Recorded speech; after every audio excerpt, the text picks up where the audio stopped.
Close your eyes and picture this. You walk into a room and suddenly feel like every eye is on you. The barista must have noticed your clumsy step. Those people in the corner? Obviously whispering about your mismatched socks. Your brain swears you're under a spotlight. Every flaw magnified, every move examined. But here's the twist. Almost nobody's paying attention. They're too busy spiraling over their own bloopers, wondering if they sounded weird in last night's text, or if they left the stove on. This is the spotlight effect, one of the strangest psychological illusions, and it quietly rules your life more than you think. So before you get comfortable, take a moment to like the video and subscribe, but only if you genuinely enjoy what I do here. And there's also something new, the hype button. A single press helps push these sleepy ideas further into the algorithm, carrying them toward other curious minds who might need them tonight. I'm really curious where you're watching from. Write me in the comments what city you're in and what time it is there. Now, dim the lights, maybe turn on a fan for that soft background hum, and let's ease into tonight's journey together. The spotlight effect isn't just psychological fluff. It's rooted in how your brain evolved to survive. Back in the days when tribes mattered more than TikTok, being noticed by the group could mean survival or exile. Your mind still runs that program, scanning for eyes, even when no one's paying attention. Here's the mainstream fact. Researchers have shown that people consistently overestimate how much others observe or judge them. That everyone is watching me feeling. It's usually magnified in your own head. Now the quirky part. Studies once had participants wear bright, embarrassing t-shirts. Think giant faces of outdated celebrities. Most predicted nearly half the room would notice. In reality, fewer than a quarter did. The brain's paranoia throws a spotlight on you that no one else sees. It's like starring in a one-person soap opera where the rest of the cast forgot to show up. Scientists still argue whether this bias is a leftover from social survival instincts or just a side effect of self-awareness run amok. Some say it keeps you tuned to social feedback. Others call it unnecessary stress baggage. Either way, realizing you're not the center of everyone's mental movie can be freeing. Imagine the weightlifting, sitting in class or a meeting, and realizing your shaky voice, your sweaty palms, your slight stutter, barely registers to anyone else. They're too preoccupied with their own worries, their own invisible spotlights. That hum of self-consciousness quiets once you see the trick. Picture this. You're at a party, spill a drink, panic rising. You swear it's the headline of the night, but 10 minutes later, no one remembers, except maybe you. That's the spotlight at work, and it's laughably inaccurate. You could turn it into a joke. At least the floor's hydrated, and watch how fast the room forgets. And here's a softer truth. The spotlight effect doesn't just fuel anxiety, it also hints at a secret superpower. If people aren't actually scrutinizing you, you're freer than you realize. Freer to experiment, freer to be awkward, freer to wear that weird hat that makes you feel like a cozy wizard. Of course, sometimes people do notice. But here's the twist. Their attention is fleeting, often kinder than you fear, and rarely catastrophic. Your spotlight exaggerates duration and intensity, like a funhouse mirror reflecting your worries in neon. And in reality, other people's memories fade astonishingly fast. They're too busy starring in their own internal sitcom. So tonight, as you drift, imagine shrinking that spotlight until it's just a soft candle glow, warming you instead of interrogating you. Your steps, your words, your quirks, they're not the main plot of anyone else's story. They're background details, and that's oddly liberating. The world is busy humming along, and your small stumbles are like skip beats in a giant symphony, noticed by none, swallowed by the music. And if tomorrow you catch yourself overthinking a stumble, remember this: most people are replaying their own bloopers, not yours. You can smile, breathe, and let the moment float away like dust in the quiet air. And in that release, you discover something precious: freedom from the imagined spotlight. A chance to walk more lightly, laugh more easily, and rest knowing you're far less observed than you fear, and far more accepted than you believe. As the world quiets down tonight, imagine your attention as a little beam of light in the dark. It doesn't shine everywhere at once. It narrows like a flashlight in your hand. You point it toward threats, worries, deadlines. That's survival instinct, your brain's natural bias to notice what could go wrong. But here's the relaxing twist. You can train that beam to linger on what soothes you instead. The warmth of a blanket, the way moonlight paints the window, the simple fact that you're safe enough to listen right now. Mainstream fact first: selective attention is real. Psychologists prove it with the famous gorilla experiment. Participants were asked to count basketball passes, so focused that many didn't notice a person in a gorilla suit strolling across the screen. Your brain filters reality ruthlessly, discarding almost everything it thinks isn't important. And yes, sometimes that unimportant thing is a full-on gorilla waving in your face. Here's the quirky angle. Monks and mindfulness practitioners have been hacking this system for centuries. By gently training attention through meditation, breathwork, or even savoring a cup of tea, you're teaching your brain to tag calmness and kindness as worth noticing. Suddenly, the gorilla isn't stress. It's the subtle joy of how your pillow feels cooler on one side. Scientists still argue whether attention is a finite resource, like a battery that drains, or a flexible skill that grows with use. Some data suggests focusing hard burns mental fuel. Other studies claim that with consistent practice, attention actually expands, like a muscle. The debate continues, but either way, you benefit by guiding your flashlight deliberately. Think of all the invisible treasures hiding in your day. The color gradient of the sky when evening turns to night. The rhythm of your breath syncing with your heartbeat. The absurd cuteness of a dog sticking its head out of a car window. These moments exist whether or not you notice them. But when your beam swivels their way, you feel richer. Now, let's test this gently. As you lie there, pick one tiny detail in your environment. The faint hum of electronics, the softness of fabric against your skin. Let your beam rest on it. You don't have to force anything. Just allow awareness to sit there, quietly. That's selective attention, trained toward calm. And here's a light joke. You've probably scrolled through your phone, searching for your phone, only to realize it was in your hand. That's selective attention sabotaging you, narrowing so tightly on the search that you miss the obvious. Your flashlight gets tunnel vision. The good news? You can laugh about it and expand the beam again. Another playful thought. Selective attention is why you suddenly notice everyone driving the same car you just bought. It's not like the world ordered thousands overnight.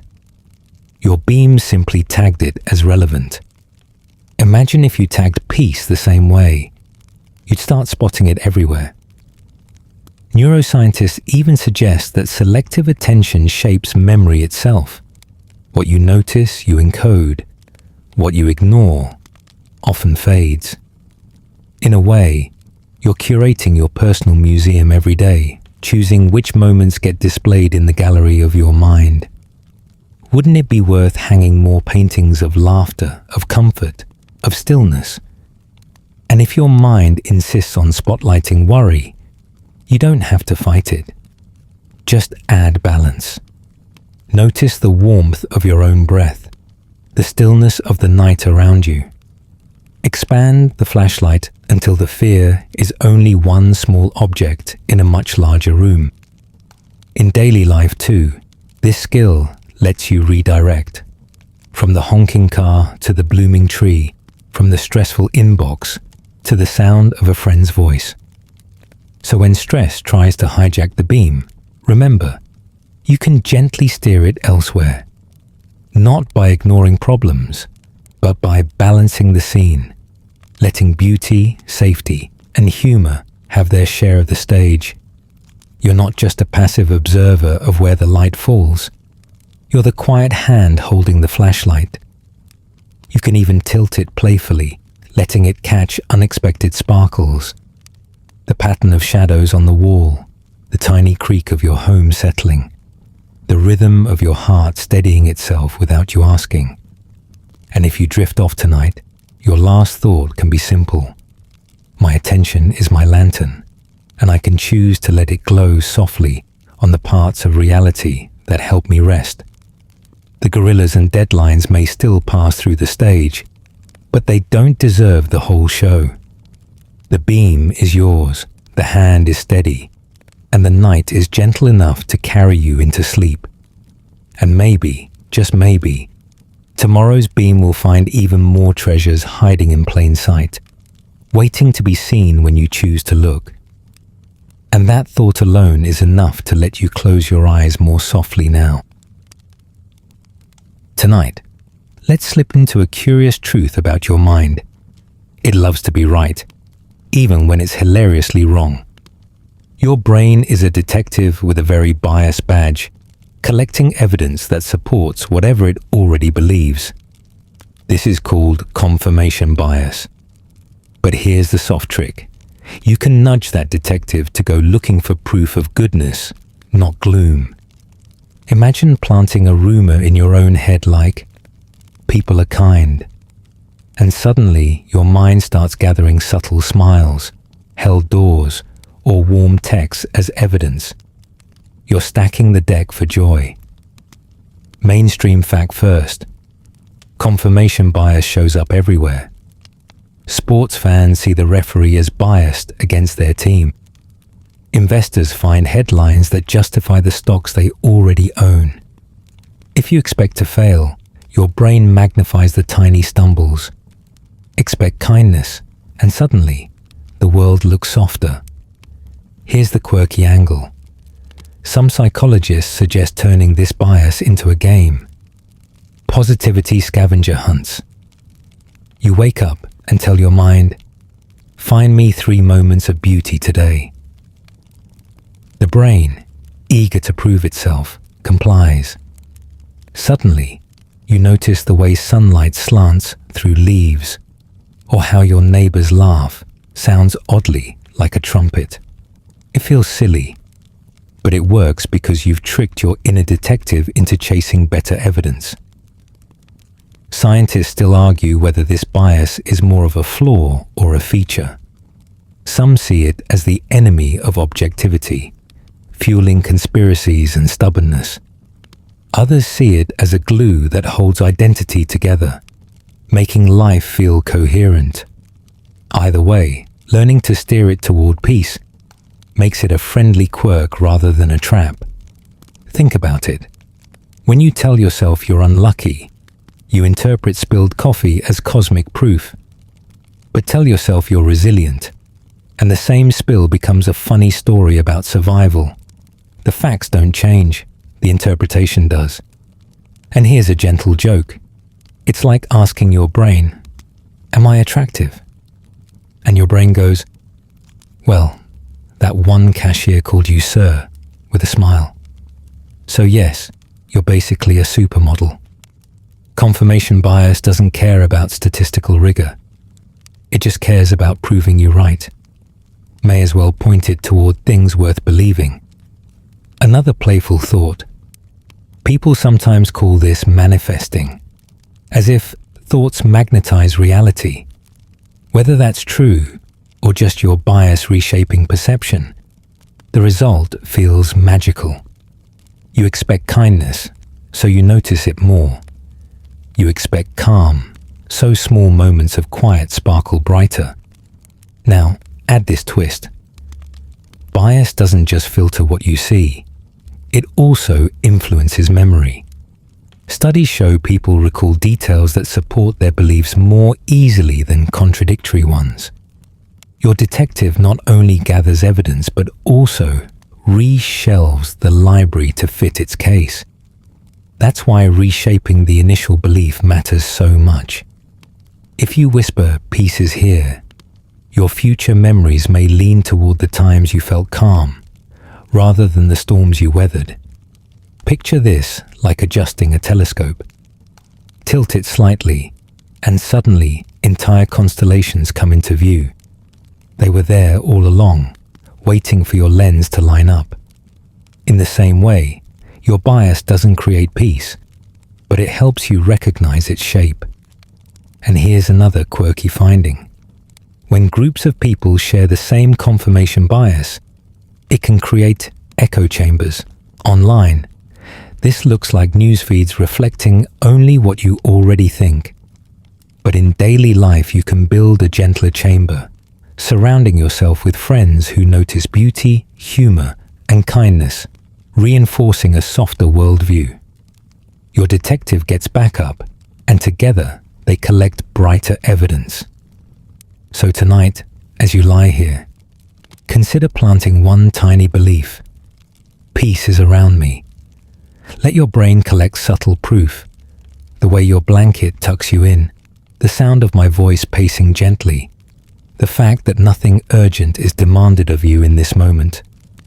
Your detective will file those away as solid evidence. And tomorrow, when life tries to pull you into stress, remember this. Your bias is always hunting. You decide whether it's sniffing out doom or collecting sparks of good. It's less about changing the world, more about tilting the lens. And each small tilt, repeated often enough, slowly rewrites the story your mind insists is true. So rest in this thought. You are wired to find what you expect. If you expect a little more beauty, you'll see it bloom quietly around you, even in the smallest corners. And tonight, as your thoughts slow, you can let your detective drift off duty, badge tucked away, notebook closed. Tomorrow it will search again, but maybe, just maybe, for signs of light instead of shadows. After all, even detectives need sleep, and your mind deserves to rest in the evidence of calm it has already found. Turn down the volume of your thoughts for a moment and notice this. Every feeling you've ever had has eventually faded. The euphoria of a win, the ache of rejection, the embarrassment of tripping in public, they all passed, like weather moving across the sky. That's the quiet mercy of emotions. They are temporary visitors, never tenants. Even when they pound at your chest like uninvited drummers, they cannot stay forever. Tonight, we can let that truth loosen the grip of anything lingering in your heart. Mainstream fact first. Psychologists often compare emotions to waves. They rise, crest, and fall. No single feeling holds indefinitely, not even grief or joy. Neurochemically, the body isn't built to sustain peak states for long. Hormones and neurotransmitters shift back toward baseline. Now for the quirky angle. Some cultures describe emotions as literal spirits passing through. In ancient Greece, rage was thought of as a god overtaking you. In modern Japan, melancholy is sometimes framed as mono-no-aware, a bittersweet awareness of impermanence. Even language reminds us, feelings arrive, visit, and depart. Scientists still argue whether emotions are universal biological programs or culturally shaped constructs. Are you sad because your neurons fire in a certain way? or because your culture gave sadness its shape. Either way, both views agree. You won't be sad forever. Think about that last time you felt utterly convinced the feeling would never end. Maybe a breakup that painted the world grey, or nerves before speaking in front of a group. At the time, it felt permanent. Yet here you are, remembering it from the safe distance of now. That memory itself proves the wave rolled back. Here's a joke to soften the edges. Emotions are like that one neighbor who borrows your lawn chair and then just stays to chat for too long. Annoying, yes, but eventually they head home. They can't camp in your yard forever. Another playful thought. Your brain's amygdala, the little almond-shaped structure that processes fear, reacts fast, like an overzealous car alarm. But even alarms reset. The chemistry burns off, the body calms down. Knowing this doesn't erase the discomfort, but it lets you ride it like surfing instead of drowning. So tonight, if some heavy emotion is lurking, picture it as a passing cloud. Not the permanent sky, just the momentary weather. You don't have to shove it away. Just watch as it drifts, changes shape, and eventually clears. And if you're lucky enough to be resting in a lighter mood, treasure it. Even joy is a visitor. That doesn't make it fragile. It makes it precious. Knowing it will pass invites you to savor it fully, the way you savor the last warm bite of dessert. The gift of impermanence is balance. No sorrow lasts forever, but no delight needs to be wasted either. Both ebb, both flow. Both remind you that you are not stuck, you are moving. Think of your mind as a house with many rooms. Anger may knock on the door, slump heavily on your couch, but eventually it gets bored and leaves. Gratitude might peek in softly through the window, asking for a place to stay. None of them own the house, you do. The visitors simply pass through, leaving stories, lessons, sometimes a bit of mess, but never ownership. Even grief, the heaviest visitor of all, shifts over time. At first, it fills every corner, but later, it becomes more like a quiet roommate, present, but not overwhelming. Sometimes even a companion that deepens your appreciation of love. This too illustrates the rule. Feelings change shape, loosen, and flow onward. Here's another lens. Neuroscientists have found that strong emotional states activate the sympathetic nervous system, raising heart rate, tightening breath. But the parasympathetic system is always waiting, like a gentle counterweight, ready to restore calm. Just as night follows day, the body contains its own balancing act. No state dominates forever. And notice this small comfort.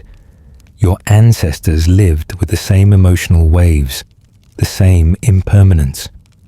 Across time and cultures, people have written poems, sung songs, carved art, all reminding each other that feelings fade. You are part of that long lineage of travelers learning to breathe through the storm until the sky clears.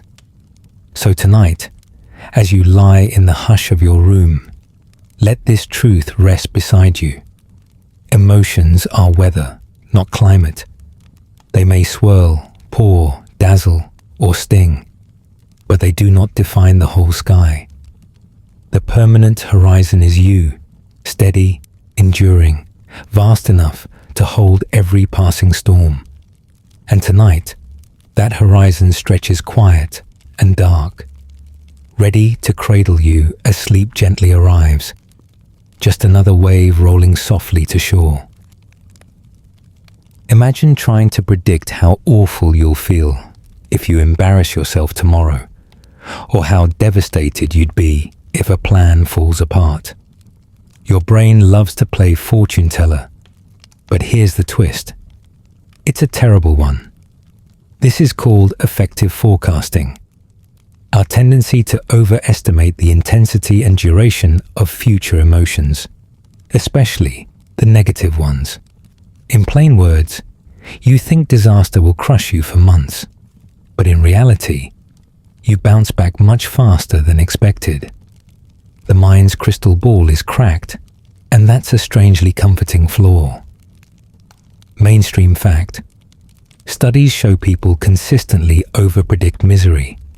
Lose a job, fail a test, get rejected. They expect endless despair. Yet months later, most are back to baseline happiness. Psychologists call this the impact bias. Your emotional immune system kicks in more effectively than you imagine. Now for the quirky angle. In one experiment, students were asked to predict how they'd feel if they were assigned to a less preferred dorm. Nearly all expected disappointment lasting months. But when researchers followed up, those unlucky students reported being just as content as everyone else. Turns out, humans are like emotional Roombas. You bump into obstacles, spin around, and keep moving.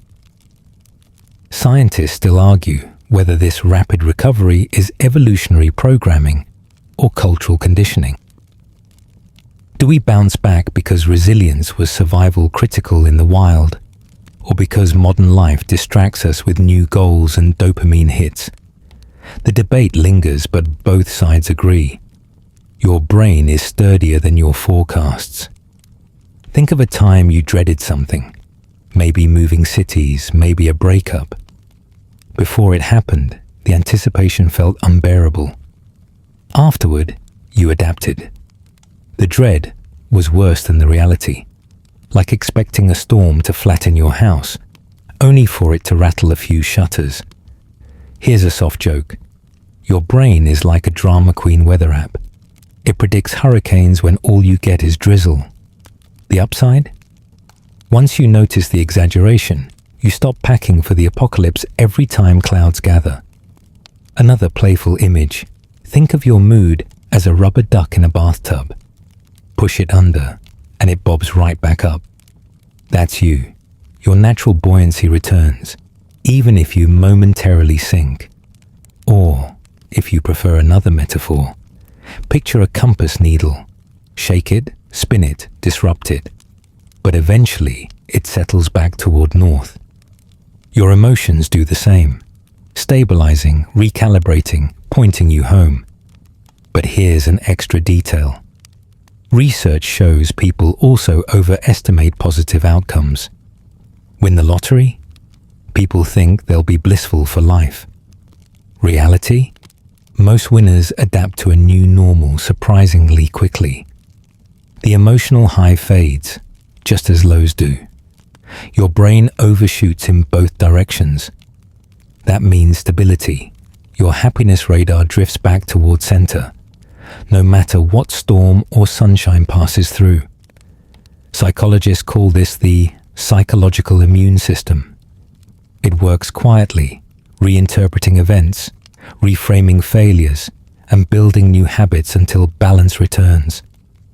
You don't consciously program it. It runs in the background, like an emotional autopilot guiding you back to level flight. Picture it this way. Imagine falling off a bike. Beforehand, you imagine agony, weeks of hobbling. In reality, the bruise heals, the wobble fades, and before long, you're pedaling again. The prediction felt enormous, but the actual wound was temporary. And here's a cultural twist. In many traditions, from Stoic philosophy to Buddhist practice, people have noticed this mismatch for centuries. Marcus Aurelius wrote about fears that shrank upon arrival, while Zen teachers remind students that expectations distort reality. Modern psychology simply measures what ancient wisdom already whispered. Humans adapt. Even folk sayings echo it. This too shall pass isn't just poetry. It's neuroscience in disguise. So tonight, whatever you're anxious about tomorrow or next week, remember this. your prediction is likely inflated. The actual experience will sting less, fade faster, and leave you stronger than you imagine. You don't have to banish worry entirely. It's just your brain trying to protect you. But you can smile at its dramatic flair and whisper, "Thanks, but I'll wait and see." And as you drift towards sleep, let this reassurance settle. You will meet challenges, yes, but you will also adapt, recalibrate, and surprise yourself with resilience. Your future self is sturdier than your forecast allows. You may not see it clearly now, but trust that your mind's quiet systems are already ready to soften the impact and carry you forward. Tomorrow's fears, like tonight's dreams, will pass through. What remains is your steady capacity to recover, again and again, like the rubber duck rising, like the storm clouds breaking to show the horizon.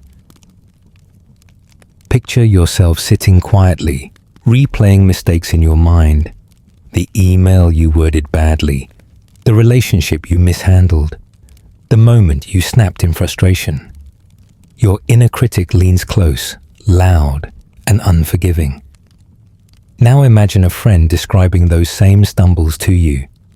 You'd probably respond gently, "Hey, that's human." You did your best. The healing power of self-compassion is realizing you deserve the same kindness you so easily give away. It's not self-indulgence. It's literally soothing your nervous system. Mainstream fact: treating yourself with compassion activates the parasympathetic nervous system, releasing oxytocin and calming stress hormones. Your brain responds to gentle self-talk, almost like a hug from someone you love.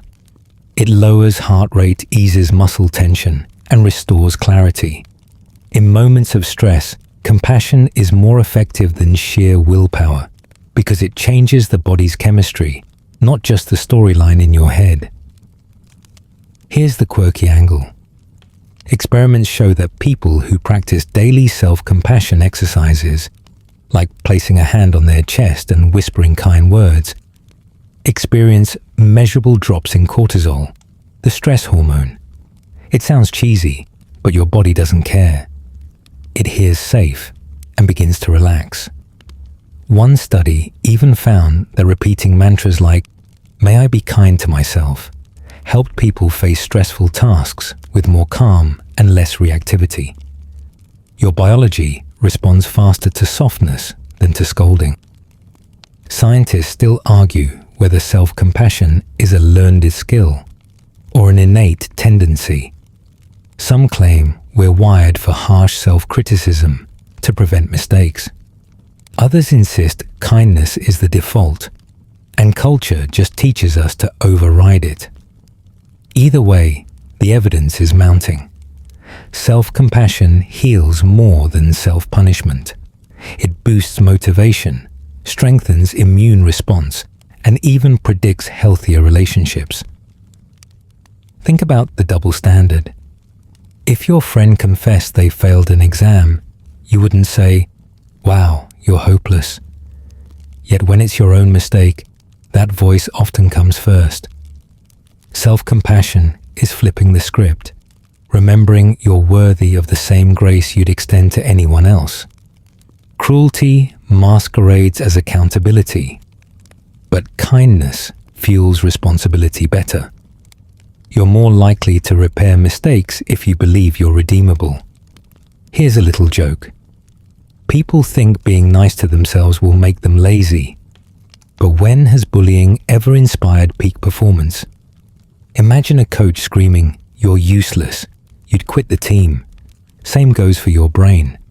Encouragement carries you farther than insults ever could. Research even shows students who practice self-compassion bounce back from academic failure more quickly, studying longer and persisting harder than those who stew in shame. Another playful image. Self-compassion is like installing a mental comfort app. It doesn't erase errors, but it makes the system crash less catastrophic. You restart with a softer reboot. or picture it as emotional bubble wrap. Life still bumps you around, but the sharp edges are cushioned. The point isn't to avoid impact, it's to recover without shattering. There's also a cultural angle. In Western societies, self-compassion is often dismissed as weakness, while in many Eastern traditions, it's woven into daily practice. Buddhist teachings emphasize metta, or loving kindness meditation, which directs gentle wishes first toward oneself, then outward toward others. Even Stoic philosophers urge temperance in self-judgment. Across traditions, the message echoes, compassion strengthens, not softens.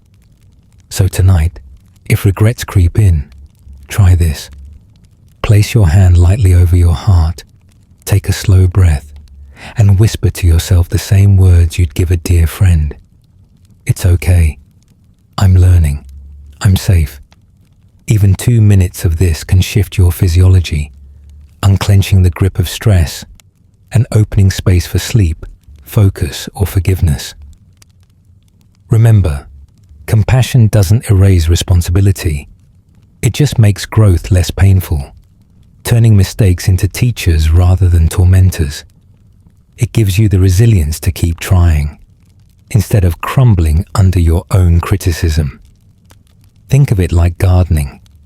You don't yell at the soil for being dry, you water it. Compassion is the water.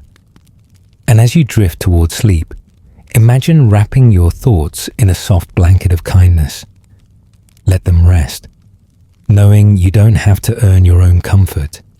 It's already yours to give. Self-compassion isn't a reward for perfect behavior. It's a practice that steadies you precisely when you feel least deserving.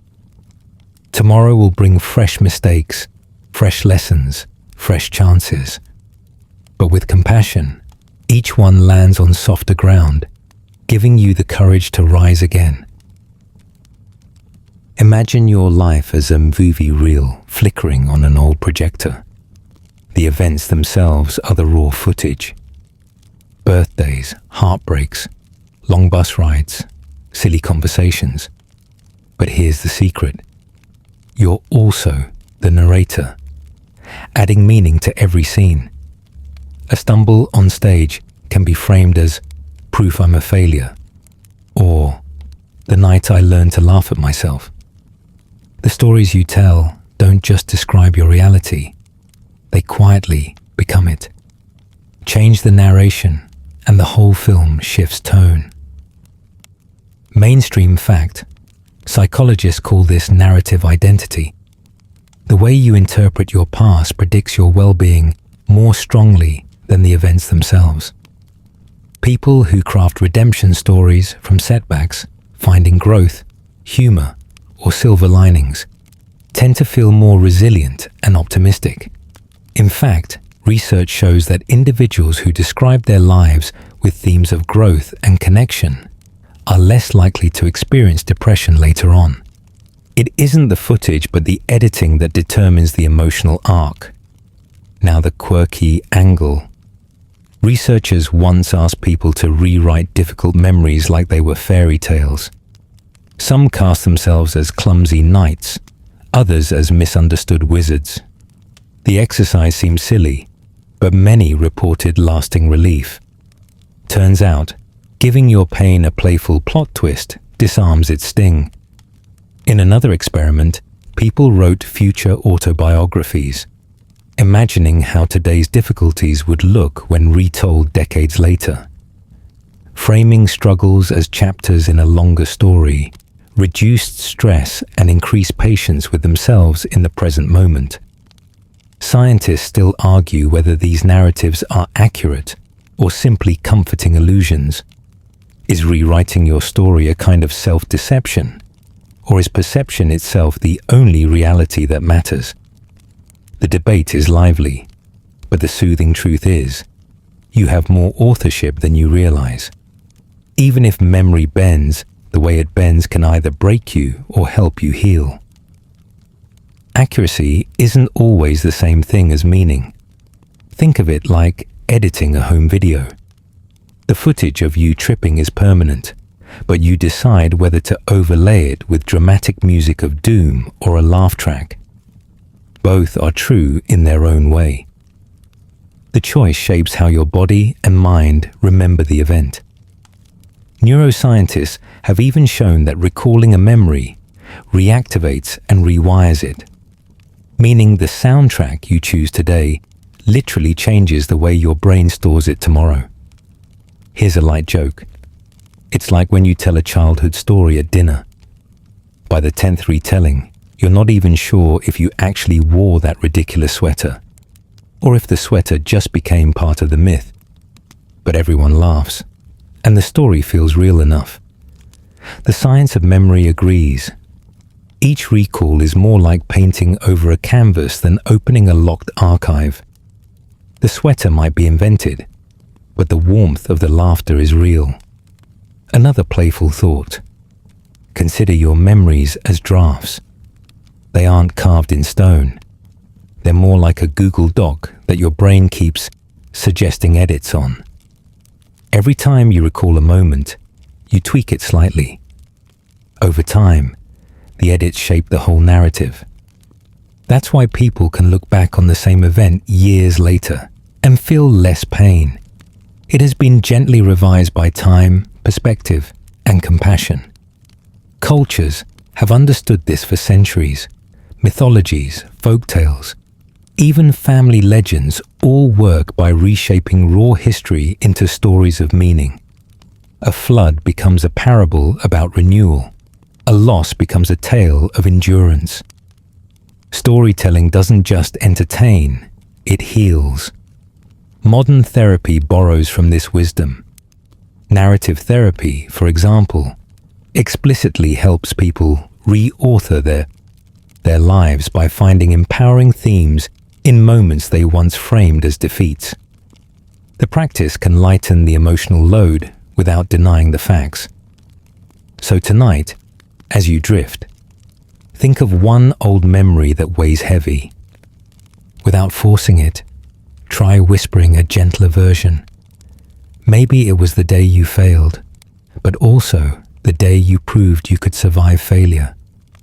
Maybe it was the friendship that ended, but also the opening chapter to new connections you couldn't yet imagine. The facts stay, but the story softens. You don't need to erase pain to reframe it. You just give it a new role in the bigger plot. Not the villain that crushed you, but the plot twist that built your strength. Like any good film, your life has setbacks, comic relief, side characters, and unexpected turns. What matters most isn't that every scene is perfect. It's that the story holds together, and that you keep showing up as both actor and narrator. And as your eyelids grow heavier, let yourself rest in this thought. You are not just the character in your life. You are also the storyteller. And the story can always be retold with more kindness, more humor, more hope. The reel is still running. The edits are still possible. And the next chapter is waiting for your voice. Picture yourself sitting in the dark, worrying that your struggles mark you as uniquely broken. It feels like everyone else has it together, right? But peel back the curtain and you'll find everyone is wrestling with something. Anxiety, grief, self-doubt, hidden scars. The illusion of being alone in suffering is one of the cruelest tricks the mind plays. Realizing you are part of the messy human club doesn't erase pain, but it makes it lighter, like sharing the weight of a heavy bag. Mainstream fact, psychologists call this common humanity, a cornerstone of self-compassion research. Simply recognizing that suffering is universal reduces feelings of isolation and lowers stress. When your brain recognizes you're not singled out for misery, it stops adding shame on top of pain. You stop asking, "What's wrong with me?" and start thinking, "This is hard, but it's human." Now for the quirky angle. In some support groups, People introduce themselves not by career or achievements, but by naming the struggle they're carrying. Far from weakening bonds, this vulnerability builds immediate trust. Struggle becomes a strange kind of glue. One researcher called it social Velcro. Our rough edges are the places we actually stick to each other. Scientists still argue whether humans bond more through shared joy or shared pain. Some say laughter is the deepest connector. Others argue that survival shaped us to find kinship most powerfully in hardship, since communities that rallied during famine or loss were the ones who endured. Either way, the data is clear. Struggle doesn't isolate, it links.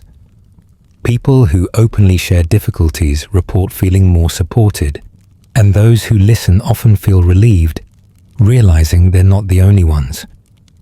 Think of the last time someone confessed to you that they felt insecure. Maybe it was a friend admitting they were overwhelmed, or a coworker whispering that they also felt unprepared. Didn't your shoulders relax?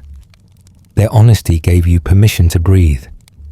That's the universality of struggle, soothing you like a lullaby. It's the same reason memoirs of hardship or songs about heartbreak resonate. One person's story becomes everyone's mirror. Here's a soft joke. If life were a video game, everyone's just button mashing through levels they've never played before.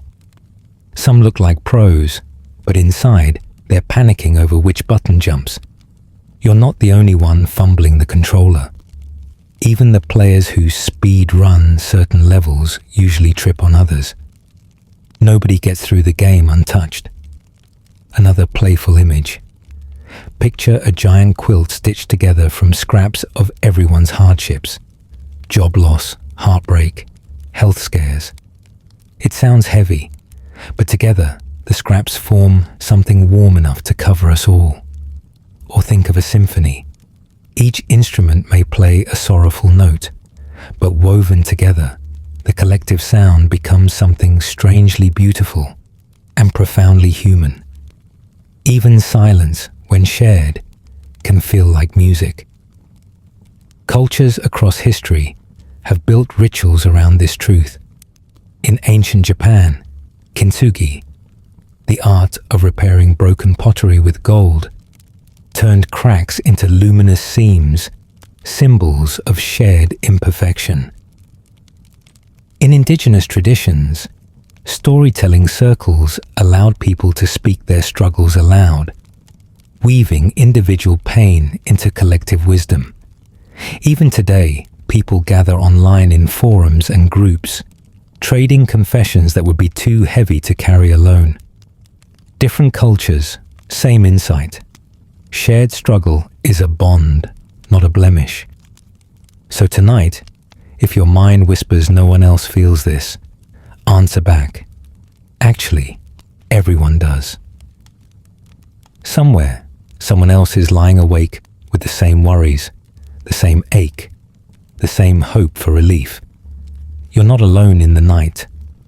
Even across oceans and time zones, the feeling connects you like invisible threads. And if you let that truth sink in, maybe your struggle becomes less of a solitary prison and more of a quiet bridge, connecting you to billions of unseen companions, also learning to carry their loads. Pain loses some of its bite when it is recognized as part of the larger story of being alive. Let yourself rest with this reminder. Being human means wrestling with difficulty, but being human also means never wrestling alone, even when it feels that way. The quilt is already around you. The chorus is already singing with you. The other players are mashing the same buttons in the dark. You belong in that imperfect, resilient crowd, and that belonging is enough to carry you into tomorrow. And if you need one last picture, imagine lanterns floating down a river at night, each flame a separate life, each flicker carrying its own struggle, yet together they light the water with a shared glow. Imagine the soft weight of a hug, the way your shoulders drop, your breath slows, your body remembers safety. Connection isn't just sentimental poetry, it's biological medicine. When you feel bonded to someone, your brain releases oxytocin, sometimes nicknamed the cuddle hormone. That chemical cascade lowers stress and calms your nervous system, turning the chaos of the day into something more bearable. Even recalling a supportive voice or a warm hand you once held can spark the effect. Mainstream fact: research shows that people in healthy, connected relationships have lower blood pressure, stronger immune systems, and even longer lifespans. Simple connection is a physiological balm. Doctors sometimes call loneliness as dangerous as smoking 15 cigarettes a day, which is a dramatic but accurate reminder. Connection isn't extra, it's survival. Now for the quirky angle. Experiments found that even holding a warm mug while thinking of a loved one boosts feelings of trust and comfort. Your brain links literal warmth with emotional warmth. So yes, your cocoa really can double as therapy. Another study showed that people sitting closer together in a waiting room reported lower anxiety about an upcoming task compared to those who sat farther apart. Proximity itself was a quiet sedative. Scientists still argue whether oxytocin's effects are strictly about bonding or also about reducing social threats. Some see it as purely pro-social. Others note it can heighten in-group bias, making you calmer with friends but warier of strangers. The debate continues, but the soothing truth remains. Feeling connected calms the body. Even if the mechanisms are messy, the outcome is steadying. Your nervous system settles when it doesn't feel alone. Think about a time someone squeezed your hand before a stressful event, a test, a doctor's visit, maybe even a roller coaster. That tiny gesture spoke louder than words. It told your nervous system, we're safe. You carried their calm inside you. Or recall the way a friend's laughter can interrupt your spiraling thoughts. The sound itself breaks the cycle, nudging you back toward balance. Here's a joke to lighten the mood. Hugs are basically free legal drugs. No prescription, no side effects, unless you count slightly rumpled clothes. Though honestly, if rumpled clothes are the price of reduced cortisol, it's a bargain. Another playful thought. Studies show even imagining a trusted person standing behind you reduces pain perception. Your brain doesn't always know the difference between physical presence and vivid memory. It just registers, I am not alone. In fact, guided imagery exercises are sometimes used in therapy for trauma and chronic pain because the nervous system treats the imagined presence as a real buffer against stress. Cultures across the world have long known this intuitively. Prayer circles, group dances, shared meals, all are rituals that synchronize heartbeats and breathing patterns. Neuroscientists call this physiological synchrony, and it's one reason choirs, audiences, or even sports crowds often feel euphoric together. Humans are tuning forks. Place us side by side, and our bodies start to hum in the same key. So tonight, if you feel isolated, try this. Recall the last time someone cared for you, no matter how small. Replay the smile, the tone of their voice, the pressure of that hand on your shoulder. Let the memory itself be medicine. And if the memory feels blurry, borrow one from imagination. Envision a calm figure, a mentor, a friend, even a fictional guide, sitting nearby, radiating safety. Your brain is generous. It often responds as though the comfort is real. Think of your nervous system like a skittish animal. When it senses company, it relaxes. When it feels cornered and alone, it tenses. Offering yourself imagined companionship is like extending a steady hand to a trembling horse. It doesn't matter if the horse knows the difference, it still calms down. As you drift, remember this: connection isn't optional fluff. It's part of your wiring, as necessary as air and water. And the more you lean into it, through hugs, kind words, memories, or rituals, the steadier your nervous system becomes. You carry inside you an archive of connection, ready to be replayed whenever isolation feels sharp. And each new bond you form adds another thread to that inner net. So let yourself rest, wrapped not just in blankets, but in the invisible fabric of every touch, laugh, and kind word you've ever known. They travel with you, soft as echoes, steady as heartbeat, and in their presence you are held. And maybe tomorrow, when you offer a smile or a brief touch to someone else, you'll unknowingly become part of their archive too. Proof that connection is a medicine we're meant to pass back and forth. There's a curious thing about the mind. It loves to sprint into the past and the future, replaying mistakes or rehearsing disasters. But the present moment?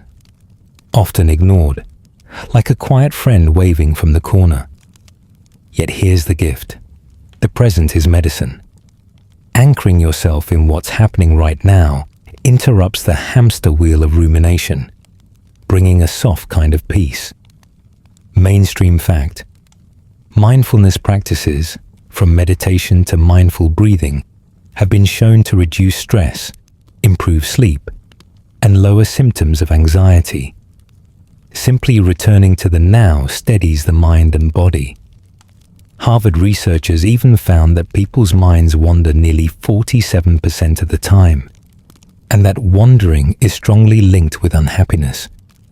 Just catching your mind and guiding it back to here is like calling yourself home. Here's the quirky angle. In one playful study, participants who ate raisins mindfully, slowly noticing texture, smell, and taste, reported more calm than people who scarfed them down. Yes, a raisin became a doorway to serenity. If a wrinkled grape can calm you, imagine what a few deep breaths can do. Other experiments even showed that washing dishes with mindful attention reduced nervousness, so long as people focused on the warm water and scent of soap instead of racing thoughts. Everyday chores can secretly be meditations. Scientists still argue whether mindfulness is effective because it changes brain structure, or simply because it interrupts overthinking. MRI studies show growth in regions tied to focus and compassion, but skeptics argue the benefits might be more about practice than physical rewiring. The debate is lively, but either explanation still leads to calm. What's undeniable is that your body shifts. Heart rate slows, cortisol drops, muscles unclench. Whether or not your brain is rewired, your nervous system sighs with relief. Think of your thoughts like a pack of restless puppies, tugging in every direction. Mindfulness is gently holding the leash, guiding them back to heel, not by force, but by patient attention. Tonight, those puppies can curl up instead of dragging you down the block, or picture your mind like an old radio dial, static buzzing with worries, regrets, predictions. Each mindful breath is a slow twist of the knob, bringing the signal back into clarity. Here's a gentle joke. Mindfulness sounds fancy, but it's basically noticing you've been chewing the same bite of food for 5 minutes while scrolling TikTok. Suddenly, you laugh, swallow, and you're back in the present. The joke isn't that you drifted off. It's that you noticed and returned. That noticing is the heart of practice. Another playful image. Imagine your awareness as a snow globe. Shaken, the flakes swirl in chaos, worries, regrets, what ifs. But if you set it down, the flakes settle, revealing clarity underneath. That's what being here, right now, can feel like. Or think of a candle flame. It flickers wildly when wind hits, but in stillness, it burns steady and bright. The flame is your attention, waiting for calm air. Cultures have practiced this for centuries. Buddhist monks follow their breath like a lantern in the dark. Stoic philosophers reminded themselves to notice each present action, however small. Indigenous traditions include mindful rituals, like slow walking or listening deeply to natural sounds that ground participants in the immediate. Across time and geography, humans discovered the same truth. Presence is both simple and powerful. So let's practice together. Notice the air moving in and out of your nose. Notice the subtle rise and fall of your chest. The hum of a nearby appliance. The weight of fabric against your skin. The simple fact that you are breathing. These are anchors. The present moment is generous. It offers itself endlessly, without demanding you fix the past or control the future. And if your mind drifts away again, that's okay. Gently return. That act itself is the medicine, repeated softly, like rocking yourself back to calm. Every return strengthens the muscle of presence, like lifting a tiny weight for the soul. Tonight, let the present be your lullaby, steadying your breath, slowing your thoughts, and reminding you that this moment, just this one, is enough. And when tomorrow comes, you can meet it the same way. One breath, one step, one quiet return at a time. Imagine each moment like a bead on a string, small, shining, complete. You don't have to hold the whole necklace at once. Just hold the bead in your hand and let it carry you gently forward. And if you ever forget, the string will still be there, waiting, ready to guide you back into the calm rhythm of now. Picture your brain not as a fixed machine, but as a living garden. Pathways between neurons are the trails, some well-worn from constant travel, others faint and overgrown. Every thought, every practice is like walking those paths. Repetition clears them, strengthens them, turns them into highways. This is neuroplasticity, the brain's ability to rewire itself. The comforting truth. You are never stuck with the current layout. Even now, your mind is sculpting new routes toward peace. Mainstream fact. Neuroscientists confirm that activities like mindfulness, gratitude journaling, and learning new skills physically change neural connections. Brains literally remodel, even into old age. Studies of bilingual speakers, musicians, and meditators all reveal shifts in grey matter and connectivity. Proof that practice leaves footprints in the brain. Here's the quirky angle. London taxi drivers who memorize thousands of city streets develop visibly larger hippocampi, the brain region for spatial memory. It's like their mental GPS grows muscle from the workout. If a city map can reshape the brain, so can calm, kindness, or gratitude. Juggling, learning to dance, even daily crossword puzzles, all show measurable changes. The lesson? Every new habit, no matter how small, is like adding a colorful new trail to your map. Scientists still argue whether neuroplasticity has limits. Some believe certain traits are hardwired and only marginally adjustable.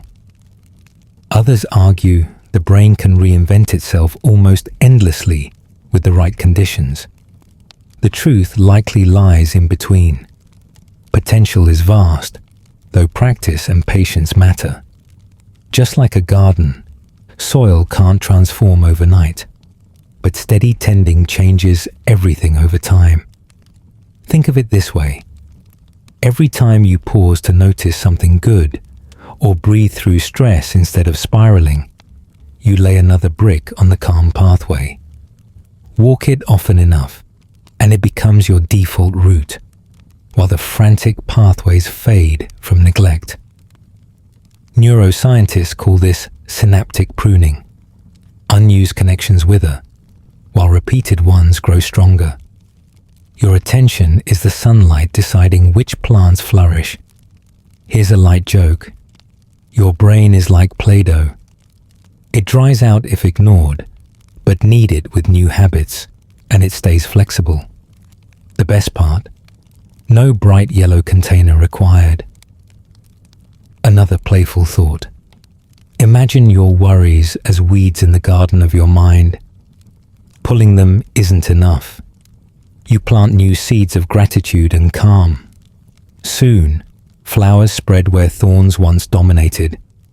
Neuroplasticity is gardening at the cellular level. Or, if you prefer another metaphor, picture a river carving new channels. At first, the water trickles hesitantly, but with each repetition it deepens until the new course becomes the natural flow. Cultures have noticed this truth long before neuroscience had scans to prove it. Buddhist traditions likened mental training to carving grooves of compassion and focus into the mind. Ancient Stoics spoke of habits shaping character, each choice like a hammer strike forging iron. Modern science now provides the MRI images, but the wisdom is old. Practice makes pathways, and pathways become personality. Even setbacks can serve as gardeners. A stressful event may at first feel like a storm tearing through your field, but storms water the soil too. When the clouds clear, the ground is softer, ready for new seeds. Neuroplasticity means that even in difficulty, your brain can lay fresh tracks of resilience, often faster than you realize. That's why recovery is possible, why growth can follow grief, why joy can bloom after drought. So tonight, as you lie here, trust this. Your brain isn't trapped in its old stories or patterns. With every soft choice, every deep breath, every reframed thought, you're quietly reshaping its wiring. The process is invisible, but real, like roots growing underground. You may not see the sprouts tomorrow, but they are stretching toward the surface.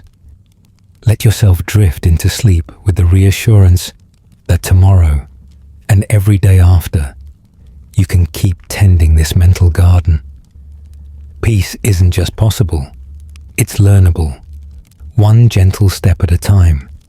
And when you stumble, remember, even the most overgrown patch can be cleared. The soil is still fertile, the seeds still waiting. Your mind is not a machine locked in place. It is a landscape alive with possibility. And each breath you take tonight is like watering it, quiet, patient, nourishing. By morning, the garden of your mind will already be a little greener, a little softer, a little more your own. Let your breathing deepen, your thoughts loosen, your body sink into the mattress. The stories tonight have shown you how the mind plays tricks, how it heals, how it grows, and how it connects. You don't need to hold them tightly. Let them fade like soft ripples across a pond. Trust that your brain has already tucked the gentlest truths into place. You are lighter than you were an hour ago. You are safe enough to rest. Allow yourself to drift, not needing to think, only to float. Sleep waits for you, quiet and kind. Imagine yourself carried on a slow current, rocked like a boat on still water. Each exhale is an oar releasing into the river. Each inhale a breeze filling your sail. The night itself is holding you steady. You do not need to travel anywhere. The river of rest is moving for you. All you need is to surrender, to let the current carry you toward the wide ocean of sleep, where dreams rise gently like stars across the horizon. Sweet dreams.